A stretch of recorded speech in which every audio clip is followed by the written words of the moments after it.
ఇందాక నేను చాలాసేపు వచ్చి ఒక సార్ మాట్లాడితే ఏమనంటే భూమి ఆస్తి అన్నాడు. భూమి ఆస్తితో పాటు భూమి ఆత్మగౌరవం కూడా. భూమి లేకపోతే వ్యక్తికి ఆత్మగౌరవం ఉండదు. భూములు పోతే ఎట్లుంటుంది అనే పరిస్థితి.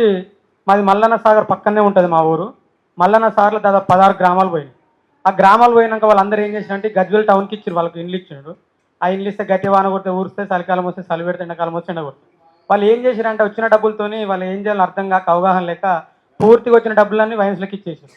ఇచ్చిన తర్వాత ఇప్పుడు వాళ్ళ పరిస్థితి అంటే రోగి లేని ఇల్లు ఉండదు అనమాట. ప్రతి ఒక్కరు ఇంట్లో రోగులు అయిపోయారు వాళ్ళంతా, మల్లన్న సాగరు ముంపు గ్రామాల ప్రజలందరూ కూడా.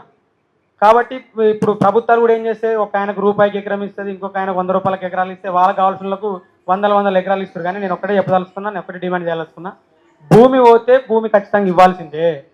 భూమి ఆస్తితో పాటు భూమి ఆత్మగౌరవము. భూమి లేకపోతే మనిషి మనుగడనే లేదు. ఆ భూమి మీద మన తాతలు మన తండ్రులు నడిచిన నేల అది. ఆటోమేటిక్గా మీరు వచ్చి మీరు తీసుకపోతే అంటే ఎట్లా? కాబట్టి ఖచ్చితంగా భూమి పోయినందుకు భూమి వాళ్ళని తెలియజేసుకుంటూ, ఖచ్చితంగా భవిష్యత్తులో మీ పోరాటానికి పూర్తి మద్దతు ఉంటుంది.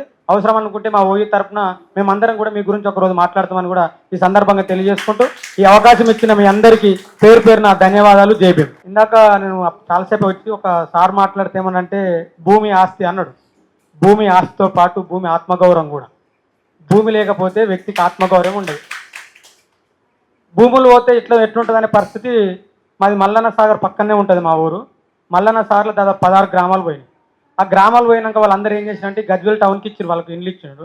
ఆ ఇండ్లు ఇస్తే గట్టి వాన కొడితే ఊరిస్తే, చలికాలం వస్తే చలి పెడితే, ఎండాకాలం వస్తే ఎండ కొడుతుంది.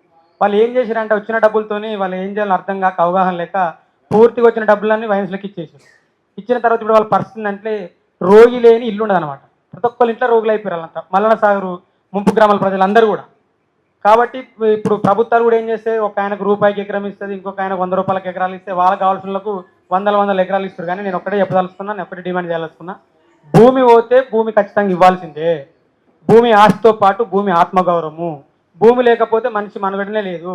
ఆ భూమి మీద మన తాతలు మన తండ్రులు నడిచిన నేల అది. ఆటోమేటిక్గా మీరు వచ్చి మీరు తీసుకపోతే అంటే ఎట్లా? కాబట్టి ఖచ్చితంగా భూమి పోయినందుకు భూమి వాళ్ళని తెలియజేసుకుంటూ, ఖచ్చితంగా భవిష్యత్తులో మీ పోరాటానికి పూర్తి మద్దతు ఉంటుంది. అవసరం అనుకుంటే మా ఓయూ తరఫున మేమందరం కూడా మీ గురించి ఒకరోజు మాట్లాడతామని కూడా ఈ సందర్భంగా తెలియజేసుకుంటూ, ఈ అవకాశం ఇచ్చిన మీ అందరికీ పేరు పేరున ధన్యవాదాలు. జై భీమ్.